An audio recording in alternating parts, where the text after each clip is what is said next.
오늘 갈보리채플 연합회에서 이만흥 목사님과 저 목사님 성함을 권사입니다. 정철권. 정철권 권사님 네. 방문해 주셨습니다. 늘 우리끼리 하다가 새로운 분이 방문해 주시니까 너무 기쁘네요. 이제 몇 분 오셨는데 꽉 찬 것 같아요. 공간을 바꿔야 될 것 같습니다. 그래서 박수로 우리가 작지만 박수로 환영드리겠습니다.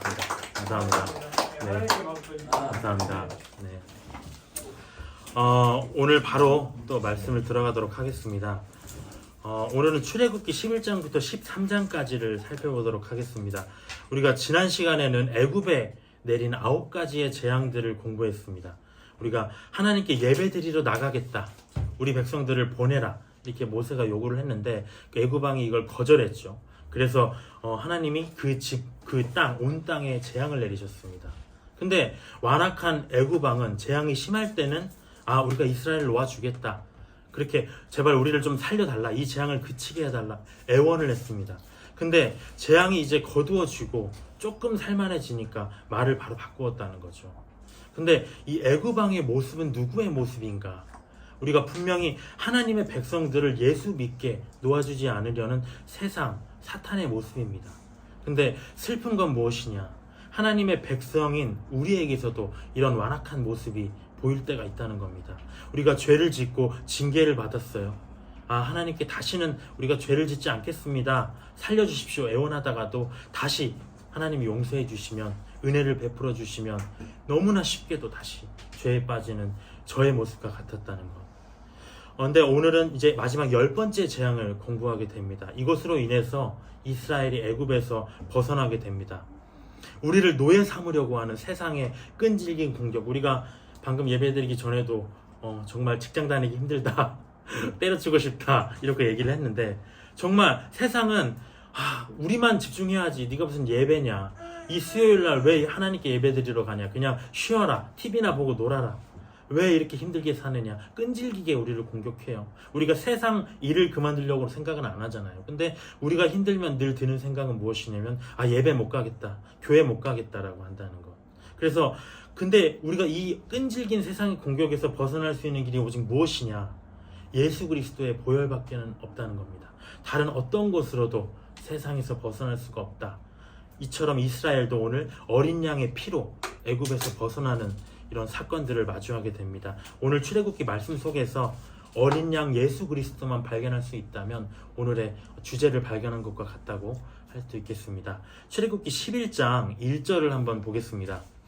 여호와께서 모세에게 이르시기를 내가 이제 한 가지 재앙을 바로와 애굽에 내린 후에야 그가 너희를 여기서 내보내리라.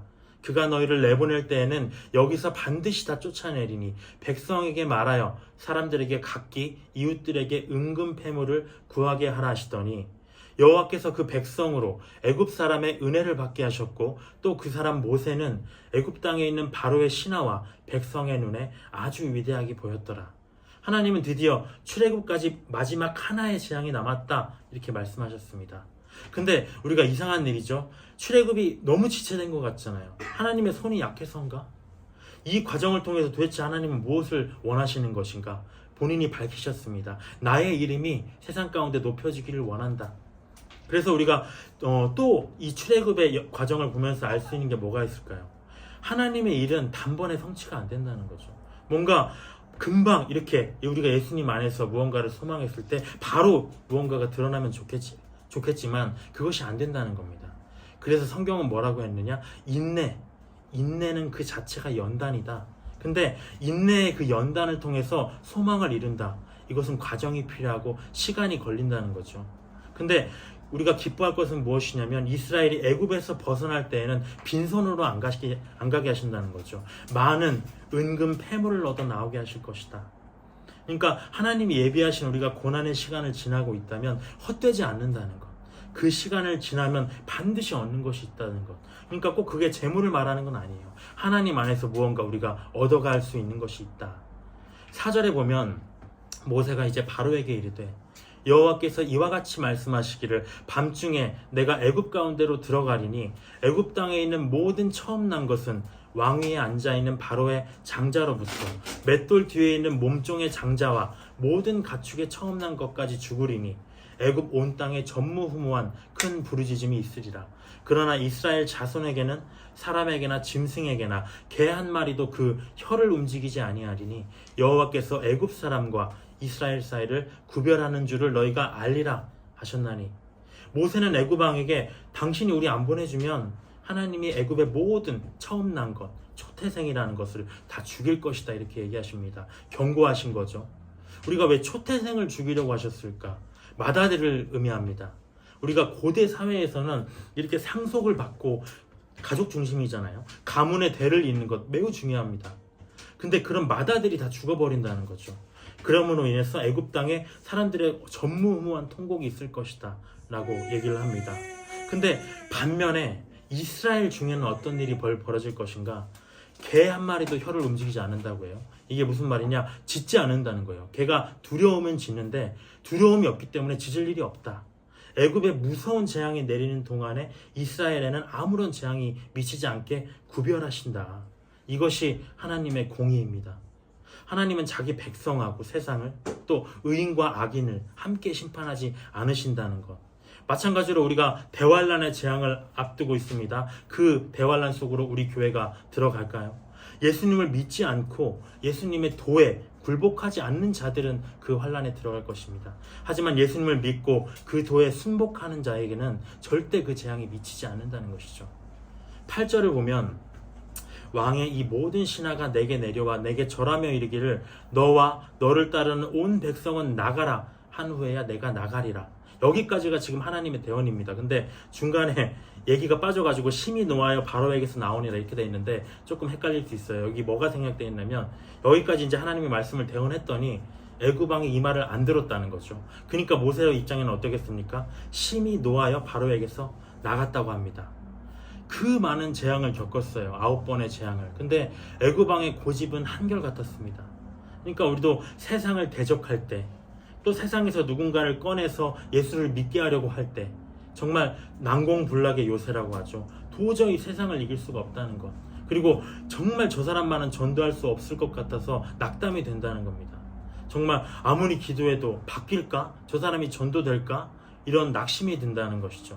근데 제가 만난 하나님은 오늘 애굽에 재앙을 내리신 하나님과 똑같습니다. 하나님의 때가 되었을 때는 갑자기 상황이 반전된다는 것. 언제나 하나님은 이렇게 급하게 일을 진행하신다는 거죠. 우리가 요단강이라는 뜻을 알고 있어요. 급한 여울이라고 합니다.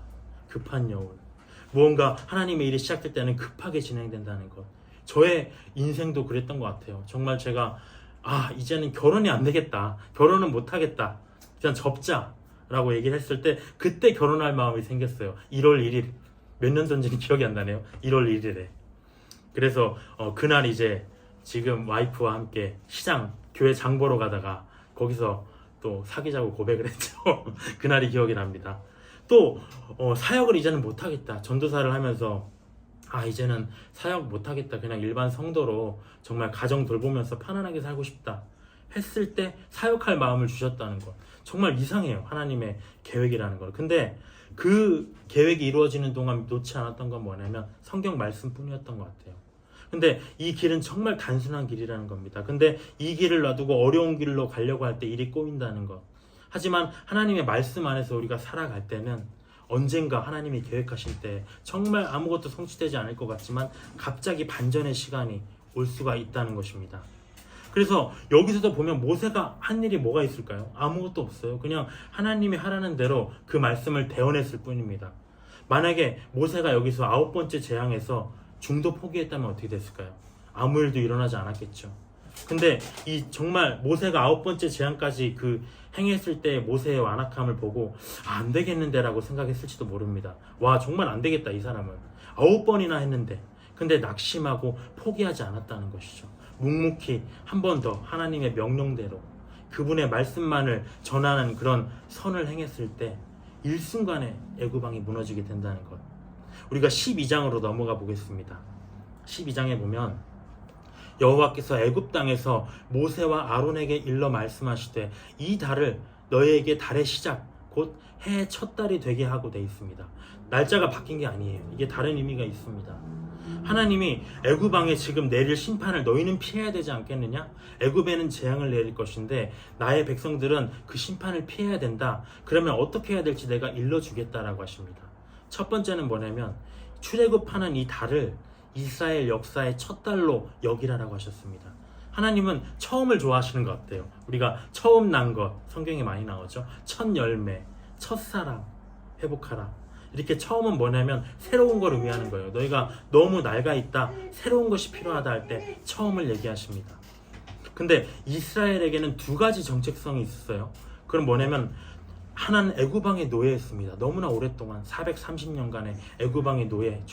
그리고 또 하나의 그 숨겨진 정체성은 뭐냐면 하나님의 백성이었어요.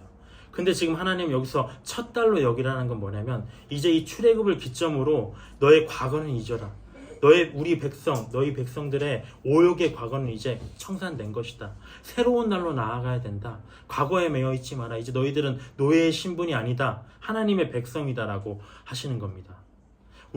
우리에게는 어떠한 새로운 날이 찾아왔을까요? 언제 우리가 새로운 날을 맞이했을까요? 사도행전 3장 19절에는 이렇게 되어 있습니다. 그러므로 너희가 회개하고 돌이켜 너희 죄 없이 함을 받으라. 이같이 하면 새롭게 되는 날이 주 앞으로부터 이를 것이다. 내 죄를 회개하고 내가 예수님 믿은 날, 우리에게는 그날이 하나님의 자녀로서의 새 인생의 역사의 첫 달이라는 거죠. 첫 날이라는 거죠. 우리의 과거는, 그 이전의 과거는 우리의 본 모습이 아닙니다. 잊혀져야 할 정체성이다. 이제는 하나님의 자녀로서 너희가 새 삶을 시작해야 된다. 3절에 보면 너희는 이스라엘 온 회중에게 말하여 이르라. 이달 열흘에 너희 각자가 어린 양을 잡을지니 각 가족대로 그 식구를 위하여 어린 양을 취하되 그 어린 양에 대하여 식구가 너무 적으면 그 집의 이웃과 함께 사람 수를 따라서 하나를 잡고 각 사람이 먹을 수 있는 분량에 따라서 너희 어린 양을 계산할 것이며 너희 어린 양은 흠없고 1년 된 수컷으로 하되 양이나 염소 중에서 취하고 이달 19날까지 간직하였다가 해질 때 이스라엘 회중이 그 양을 잡고 그 피를 양을 먹을 집 좌우 문설주와 임방에 바르고 되어 있습니다. 5절에 보면 어린 양은 흠없는 것을 잡아야 된다. 두 번째, 이스라엘 애굽에 내리는 재앙이 너희들에게는 미치지 않기 위해서 해야 할 두 번째는 무엇이냐? 이렇게 흠없는 어린 양을 잡으라고 하십니다. 그리고 그 어린 양의 피를 문설주, 우리가 문설주가 뭔지 찾아봤어요. 제가 한번 이스라엘에만 있는 것 같아요. 문짝이 아니라 문짝 옆에 문짝을 끼우는 기둥이 있더라고요. 거기에다가 그 바르라는 겁니다. 그래서 그 표식이 되어 있는 집에는 사망이 들어가지 않을 것이다 라고 합니다. 근데 이걸로 보면 무엇인가요? 본래는 사망의 재앙이 이스라엘이나 애굽이나 가릴 것 없이 다 미칠 수 있었다는 걸 의미한다는 거죠. 근데 특별히 하나님이 택한 백성에게는 너희들이 그 재앙에서 살 수 있는 구원받을 길을, 그 방법을 알려주신 겁니다. 그것이 바로 어린 양의 피라는 것이죠. 우리가 이스라엘을 사망에서 건진 어린 양의 희생, 이것은 무엇이냐면 인류를 사망에서 건지신 예수님의 희생입니다. 베드로전서 1장 18절 19절에는 이렇게 되어 있어요. 너희가 알거니와 너희 조상이 물려준 헛된 행실에서 대속함을 받은 것은 은이나 금같이 없어질 것으로 된 것이 아니요 오직 흠없고 점없는 어린 양 같은 그리스도의 보배로운 피로 된 것이니라. 우리가 아담부터 시작했습니다. 아담 이래로 모든 사람이 죄인이 돼버렸어요. 선악과를 먹음으로써. 근데 사람의 죄잖아요. 그래서 누가 대속해야 되느냐? 사람이 대속을 해야 돼요. 근데 아이러니하게도 모든 사람은 다 죄인이잖아요. 다른 사람의 죄를 대속할 수가 없는 거예요. 내 죄로 죄값을 치르기에 바쁘다는 거죠. 근데 그래서 어떻게 했느냐? 하나님께서는 자기 아들 예수님을 사람의 모양으로 육신을 입혀서 보내셨습니다. 근데 사람의 씨가 아닌 성령으로 잉태를 하게 하셔서 죄를 알지도 못하는 흠없는 분으로 오도록 하셨다는 거죠. 그리고 반항하지 않고 잠잠히 도살장으로 끌려가는, 왜 어린 양일까? 반항하지 않아요. 그 주인의 품속에서 자기가 어디로 가는지 모르고 잠잠하게 끌려가는 그 모습, 순종적인 모습, 그 어린 양처럼 십자가에서 희생을 당하셨고요. 또 어린 양의 피를 문설주에 바른 것처럼, 그래서 예수님의 이름을 믿고 그 피로 씻김 받으면 심판과 사망에서 이 출애굽 이 사건처럼 면제받는 길을 열어주셨다는 겁니다. 8절에 보면 그 밤에 그 고기를 불에 구워서 무교병과 쓴나물과 아울러 먹되 날 것으로나 물에 삶아서 먹지 말고 머리와 다리와 내장을 다 불에 구워 먹고 아침까지 남겨두지 말며 아침까지 남은 것은 불사르라. 세 번째 재앙을 피하는 그 지침이 무엇일까요? 어린 양의 고기를 무교병, 누룩 없는 빵을 얘기합니다. 무교병하고 쓴나물과 함께 먹으라고 하십니다. 우리가 쓰다, 단나물 먹으면 좋을 텐데 쓴나물을 먹으라고 해요. 왜 쓴나물일까? 예수님이 받으신 십자가 고난을 생각하기 위해서 우리에게. 또한 무교병을 왜 먹으라고 하셨을까요? 맛이 없어요. 누룩 없기 때문에. 근데 예수님이 그 고난으로 인해서 쓴나물과 같은 그 쓴 고난으로 인해서 우리가 누룩, 죄 없는 자가 되었음을 상징하는 것이 바로 무교병을 먹는 행위라는 겁니다.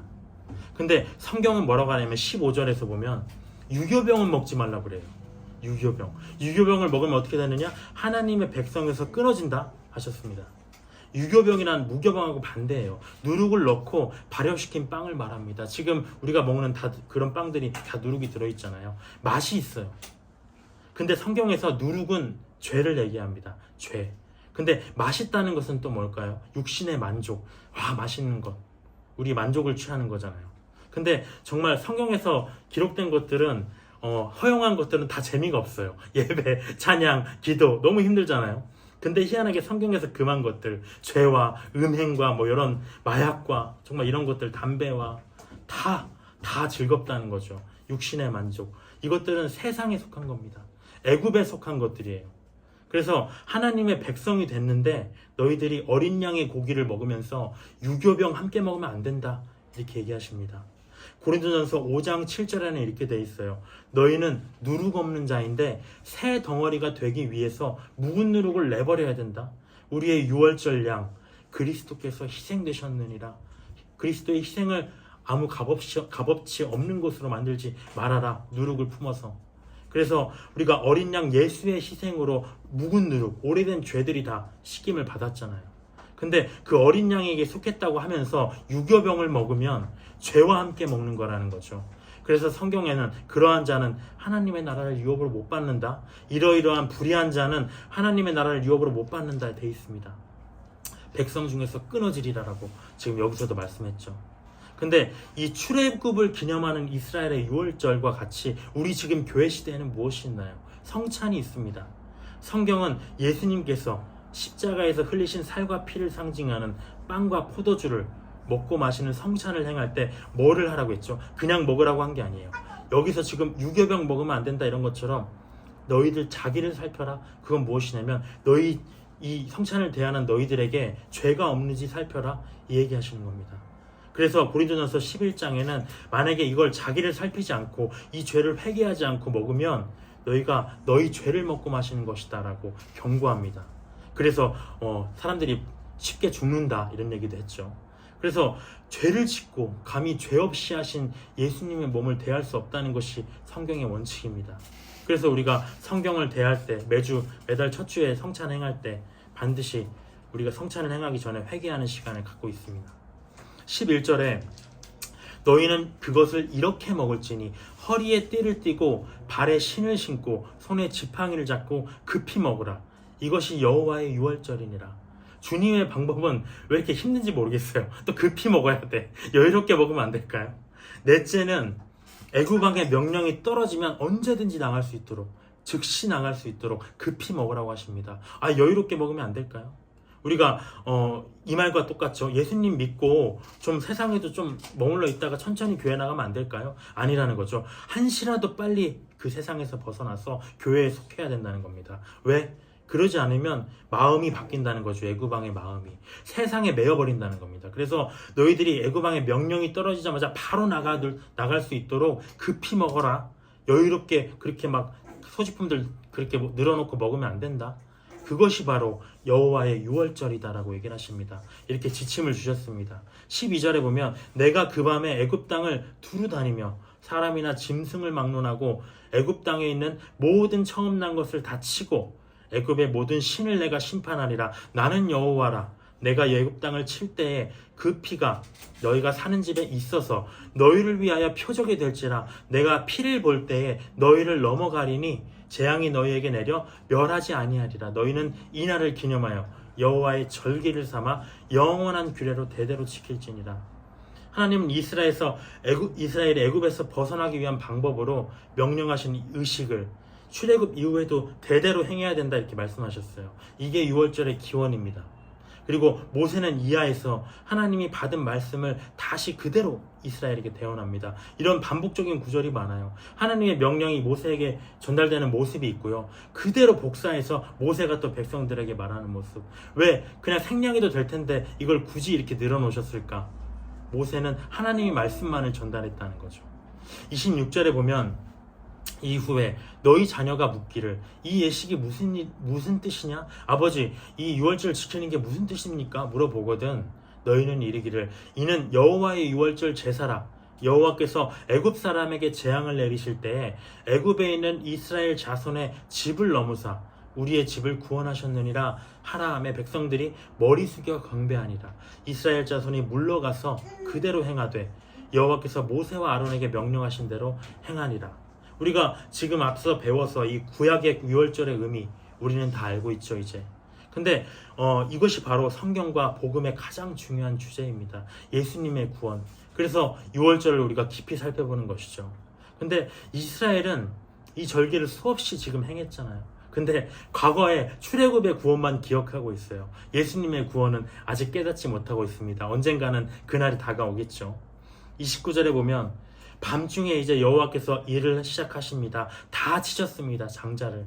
그리고 30절에 보면 바로와 그 모든 신하와 애굽 사람이 일어나고 애굽에 큰 부르짖음이 있었습니다. 이는 그 나라에 죽임을 당하지 아니한 집이 하나도 없었습니다. 장자가 다 죽어버렸다는 거예요. 근데 31절에 밤에라고 돼 있어요. 밤에 바로가 모세와 아론을 불렀습니다. 그리고 말을 합니다. 얼마나 급했으면 밤에 불렀을까요? 너희와 이스라엘 자손은 일어나서 내 백성 가운데 떠나 너희의 말대로 가서 여호와 섬겨라. 나가달라 얘기하는 겁니다. 근데 32절에 보면 너희가 말한 대로 너희 양과 너희 소도 몰아가고 나를 위하여 축복하라. 뭐 제사 드리겠다고 짐승 가져간다고 했던 거 다 가져가고 빨빨 나가라 합니다. 그러면서 33절에 애굽 사람들은 말하기를 우리가 다 죽은 자가 돼버렸다. 그 백성을 재촉해서 그 땅에서 속히 내보내기를 원합니다. 근데 34절에 그 백성이 발효되지 못한 반죽 담은 그릇을 옷에 싸서 어깨에 맸습니다. 하나님의 말씀대로 되었죠. 발효시킬 시간이 없어요. 급히 지금 나가야 돼서 어쩔 수 없이 누룩 없는 무교병을 먹게 됩니다. 이스라엘 자손이 모세의 말대로 하여 애굽 사람에게 은금 패물과 의복을 구하며 여호와께서 애굽 사람들에게 이스라엘 백성에게 은혜를 입히게 하사 그들이 구하는 대로 주게 하심으로 그들이 애굽 사람의 물품을 취했습니다. 말씀하신 대로 했죠. 그래서 요셉 때 우리가 야곱의 집안이 들어왔잖아요. 사도행전 7장에 보면 75명이 들어왔다고 합니다. 그렇게 애굽으로 들어간 후에 41절에 보면 430년 만에 애굽에서 나오게 되는 상황이었는데 그 숫자가 얼마나 됐느냐. 37절에 보면 성인만 60만 명이라는 엄청난 숫자, 하나님의 축복을 엄청나게 받았다는 거죠. 애굽 왕이 경계를 하지 않을 수가 없었습니다. 근데 특별한 건 무엇이냐, 46절에 보면은 이 출애굽 기념하는 6월절을 그날에 어린 양 잡을 때 뼈를 꺾으면 안 된다 얘기하세요. 근데 요한복음 19장에 보면 이와 유사한 똑같은 예언이 나옵니다. 요한복음 19장 31절, 32절에는 안식일을 앞두고 있었어요. 근데 유대인들이 이제 예수님이 십자가에 돌아가신 상황이었어요. 유대인들이 막 재촉을 하는 거예요. 로마 군인들에게. 십자가에서 예수님하고 똑같이 같이 죽임당한 사형수들이 있었는데 그들의 다리뼈를 빨리 꺾어서 처리해라라고 얘기합니다. 왜 다리뼈를 꺾느냐? 십자가에 못 박힐 때 우리가 다리를 이렇게 못을 박잖아요. 다리에도. 근데 거기서 사람들이 살려고 안간힘을 쓰다 보니까 빨리 안 죽어요. 막 힘을 쓰니까. 그러니까 안 된다. 빨리 다리뼈를 꺾어버려서 그냥 죽게 만들어라. 질식해서 죽든. 그래서 근데 예수님은 어떠했느냐? 요한복음 19장 33절 또 36절에 보면 예수님은 그 다리뼈를 꺾지 않았다 이렇게 돼 있습니다. 근데 그것이 무엇 때문이냐? 이 여기 출애굽기 12장 46절 예언의 성취다 이렇게 돼 있어요. 이 지금 다리뼈를 꺾지 말라는 6월절 의식이 바로 예수님의 십자가 죽으심의 모습을 그렸다는 겁니다. 모든 성경이 다 예수를 향하고 있다는 것. 근데 48절 49절에 보면은 이 유월절은 유대인들뿐만 아니라 할례받은 이방인들에게도 해당된다고 해요. 어린 양 예수님의 보혈의 능력, 하나님의 택한 백성, 물론 그들은 지금 거부하고 있지만 이스라엘뿐 아니라 그 이름을 믿고 하나님이 백성이 된 이방인들, 지금 우리죠. 우리에게도 미칠 수 있음을 의미합니다. 그렇게 해서 이스라엘은 지금 애굽에서 이제 벗어나게 됩니다. 13절 마지막 장이죠. 1절에 보면은 여호와께서 모세에게 일러 이르시되 이스라엘 자손 중에서 사람이나 짐승을 막론하고 태에서 처음 난 모든 것, 초태생이죠. 다 거룩히 구별해서 내게 돌려라. 이는 다 내 것이니라. 히브리서 1장 6절에는 십자가 어린 양으로 죽으신 하나님의 아들 예수님도 맏아들이다, 초태생이다 이렇게 기록되어 있어요. 근데 특별한 건 뭐냐면 로마서 8장 29절에서 하나님은 우리도 너희들도 예수님의 형상을 본받아서 맏아들이 돼야 된다. 상속을 제대로 받는, 맏아들의 상속을 받는 그 맏아들이 돼야 된다. 맏아들이 되기를 바라고 있어요. 왜? 이 초태생 맏아들은 아버지의 모든 것을 상속받는 거거든요. 거룩하게 구별되어야 할 존재입니다. 그래서 너희들은 거룩하게 구별되어야 된다. 하나님의 맏아들로. 5절에 보면 여호와께서 너를 인도하여 가나안 사람과 헷 사람과 아모리 사람과 히윗 사람과 여부스 사람의 땅, 가나안 땅이죠. 곧 내게 주시려고 내 조상들에게 맹세하신 바 젖과 꿀이 흐르는 땅에 이르게 하시거든 너는 이달에 이 예식을 지켜라. 근데 여기서 특별한 내용을 보지 않습니까? 젖과 꿀이 흐르는 땅에 이르게 하시거든. 광야에서는 예배를 안 드리는가? 맞습니다. 예배를 면제해 주셨습니다. 출애굽 직후에 광야 생활 동안에서는 이 의무를 면제해 주셨어요. 가나안 땅에 들어갔을 때 지키면 된다. 왜? 너희들 광야에서 먹고 살기도 힘들지 않느냐? 내가 출애굽 시켜준 이 감사, 이 유월절 절기 예배는 생활이 좀 나아지면 그때 가나안 땅에 들어가면 충분히 드려라. 하나님이 은혜를, 우리를 위해서 은혜를 지금 베풀어 주신 거거든요. 근데 이스라엘 백성들은 어떻게 됐느냐? 우리가 지난주 주일에 봤지만 사도행전 7장에 보면 이렇게 되어 있습니다. 그때 41절에 보면 그들이 송아지를 만들어서 우상 앞에 제사하며 자기 손으로 만든 것을 기뻐하더니 하나님이 외면하사 그들을 그 하늘의 군대, 그 천체죠, 섬기는 일에 버려주셨느니 이는 선지자의 책에 기록된 바 이스라엘의 집이여 너희가 광야에서 40년간 희생과 제물을 내게 드린 일이 있었느냐? 라고 물으십니다. 내가 너희들을 위해서 나에게는 제사를 드리지 않도록 했는데 너희가 그 힘든 와중에서 우상에게는 예배를 드리는구나. 참 대단하다 너희들. 나의 백성들 대단하다. 은혜를 원수로 갚았다라고 하시는 거죠. 우리도 어떤가요? 세상에서 나를 끄집어내 주셨어요. 근데 내가 섬기는 게 하나님인가? 내가 하나님께 감사를 드리고 있는가? 아니면 내가 은혜를 받고 하나님께 은혜를 받고 세상에 그 감사를 풀고 있는가? 세상을 더 즐기고 살고 있는가? 생각해 보아야 된다는 겁니다. 8절에 보면 너는 그날에 네 아들에게 보여 이르기를 이 예식은 내가 애굽에서 나올 때 여호와께서 나를 위하여 행하신 일로 말미암음이라 구원의 일이죠. 이것으로 내 손의 기호와 내 미간의 표를 삼고 여호와의 율법이 내 입에 있게 하라. 이는 여호와께서 강하신 손으로 너를 애굽에서 인도하여 내셨음이니. 하나님은 이 유월절을 지키는 이유에 대해서 자녀들이 물으면 이렇게 답하라고 하셨습니다. 하나님이 애굽으로부터 구원하신 일을 기념하는 거야 말하는 겁니다. 뭐냐? 자녀에게 지금 믿음의 유산을 물려주고 있는 거예요. 하나님의 이름을 가르쳐 주는 겁니다. 절기를 하면서. 그리고 두 번째는 뭐냐면 자녀들에게 또 이것을 말하라고 합니다. 이 하나님의 구원, 이것 하나님의 구원으로 손의 기호와 미간의 표로 삼고 여호와의 율법이 입에 떠나지 않도록 해라. 하나님의 구원을 손의 기호와 미간의 표로 삼으라는 건 뭐죠? 하나님의 백성으로서 구별된 삶을 살도록 자녀에게 권면하는 겁니다. 너 하나님의 구원에 속한 사람이 돼야 돼. 네 손, 네 미간의 표, 인격이 되는 그런 하나님의 백성이 돼야 돼. 또 두 번째는 무엇이냐? 여호와의 율법이 네 입에 항상 있어야 된다. 이렇게 자녀들에게 권면하라는 것. 성경 말씀 가까이 하고 살아야 된다.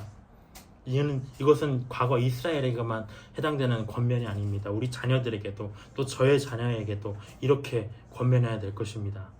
18절에 보면 그러므로 하나님이 홍해의 광야길로 돌려 백성들을 인도하시매 이스라엘 자손이 애굽 땅에서 대열을 지어 나올 때에 모세가 요셉의 유고를 가졌으니 이는 요셉이 이스라엘 자손으로 단단히 맹세하게 하여 이르기를 하나님이 반드시 너희를 찾아오시리니 너희는 내 유고를 여기서 가지고 나가라 하였음이더라 라고 되어 있습니다. 이로써 알 수 있는 모세의 모습, 성경을 자세히 공부했다는 거죠. 요셉의 창세기에서 한 그 예언 다 알고 있었습니다. 내가 나갈 때 내 유고를 여기 놔두지 말고 가나안 땅으로 가지고 가달라. 요셉이 자기 유고를 가지고 가라고 한 이유가 뭘까요? 여러 가지 추측할 수 있는 이유가 있지만 우리가 바로 알 수 있는 것, 내 유골마저도 세상에 속하고 싶지가 않다. 하나님의 본향으로 돌아가고 싶다라는 거죠. 내 유골만이라도 세상과는 전혀 관계가 없이 살고 싶다. 근데 이 구절을 보면서 제가 인터넷 막 찾아보다가 누가 이런 얘기 하더라고요. 이 요셉의 유고를 왜 굳이 요셉이 자기 유고를 파라고 했느냐라고 했을 때 어떤 사람이 그러더라고요. 거기에 창세기가 있었을 것이다. 왜냐면 이제 우리가 430년이 됐잖아요. 근데 430년이면 성경의 기록들이 정말 다 이제 구전이기 때문에 노예 생활 동안에. 근데 기록이 안 되잖아요. 그러니까 요셉이 아마도 다 창세기 기록해가지고 자기 유골에 이렇게 숨겨놓고, 왜냐면 다른 데다 넣으면 이게 파헤쳐지니까. 그리고 자기 유골 꺼낼 때 그 창세기로 모세가 볼 수 있도록 했을 것이다. 이런 추측을 하더라고요. 되게 재밌었어요. 근데 어쨌든 유고를 가지고 이제 떠납니다. 20절에 보면 그들이 숲곳을 떠나서 광야 끝 에담에 장막이죠. 장막을 쳤다고 합니다. 정착이 아니라 이동을 위한 임시 텐트를 쳤습니다. 21절에 여호와께서 그들 앞에서 가시며 낮에는 구름 기둥으로 그들의 길을 인도하시고 밤에는 불 기둥을 그들에게 비추사 낮이나 밤이나 진행하게 하시니 낮에는 구름 기둥 밤에는 불 기둥이 백성 앞에서 떠나지 아니하니라. 이제 다음 시간에는 본격적인 이스라엘의 광야 생활의 시작을 봅니다. 우리가 예수님을 믿고 세상에서 벗어났잖아요. 애굽에서 나왔잖아요. 근데 곧바로 우리 삶에 가나안 땅이 열리고 천국이 열리면 매우 좋겠어요. 근데 우리에게 열리는 건 무엇이냐면 광야 생활이라는 거죠. 세상에 애굽에 살 때보다 어찌 보면 못했던 그런 삶. 정말 늘 힘들고 지치고 외롭고 뭔가 충분치가 않고 언제나 나그네처럼 장막을 펼쳤다 접었다. 우리가 지금 오늘 이거 설치하면서 여기 장막을 풀었다 또 접어야 되잖아요. 우리 교회의 모습과 너무나 동일합니다. 근데 하나님의 백성이 애굽에 있었을 때에는 노예였을지라도 새끼는 보장이 됐거든요. 편안했거든요. 어쨌든 내 할 일만 하면. 근데 이제는 모든 것이 불확실한 거예요. 매일의 은혜를 위해서 하나님 바짓가랑이만 붙잡고 매달려야 하는 처지가 됐다는 겁니다. 근데 하나님이 약속하신 것은 낮에는 구름기둥 밤에는 불기둥 24시간이죠. 너희들을 내가 떠나지 않고 인도할 거야. 우리 교회가 저는 가야 할 길이라고 봅니다. 한 걸음 한 걸음 그렇게 인도하실 것이라고 생각해요. 근데 조심해야 될 게 딱 하나가 있습니다. 오늘 마지막 메시지인데요. 뭐냐면 애굽으로 돌아가고자 하는 마음이 생길 수 있다는 것. 17절을 한번 보겠습니다. 17절에 보면 바로가 백성을 보낸 후에 블레셋 사람의 땅의 길은 가까울지라도 하나님이 그들을 그 길로 인도하지 아니하셨으니 이는 하나님이 말씀하시기를 이 백성이 전쟁을 하게 되면 마음을 돌이켜 애굽으로 돌아갈까 하였습니다. 하나님의 백성들이 하나님의 일을 할 때 늘 대적의 반대에 부딪히거든요. 근데 하나님이 그 반대를 없이 하셨다는 거예요. 왜? 사람들의 마음이 녹아버릴까봐, 원망할까봐. 우리가 애굽에서 왜 나와가지고 가봤더니 블레셋 만나가지고 힘들어 죽겠다. 애굽으로 돌아가자. 가까운데. 이렇게 생각할까봐, 염려할까봐. 그러니까 이게 무슨 얘기냐. 우리가 어려운 일을 만날 때 예수 믿은 것을 후회하게 된다는 거죠. 그냥 세상으로 돌아갈까? 그냥 교회 왜 이렇게 그냥 장막교회 같은 이런 교회에 살아야 되나? 그냥 대형교회 가서 그냥 같이 예배 드릴까? 좀 편안하게 살까? 저도 그런 마음이 들 때가 있어요. 근데 우리 마음을 조심해야 된다는 것. 애굽으로 돌아갈까 염려하신다고 하셨습니다. 오늘의 내용, 그래서 우리는 어떻게 해야 되느냐? 6월절 어린 양 대신 예수님을 기억해야 된다는 것. 힘들 때마다 히브리서 3장에 예수를 깊이 생각하라고 되어 있습니다. 우리가 히브리서 3장을 한번 함께 읽고 마쳤으면 좋겠어요. 히브리서 3장 1, 2절을 한번 봤으면 좋겠습니다. 히브리서 3장 1, 2절.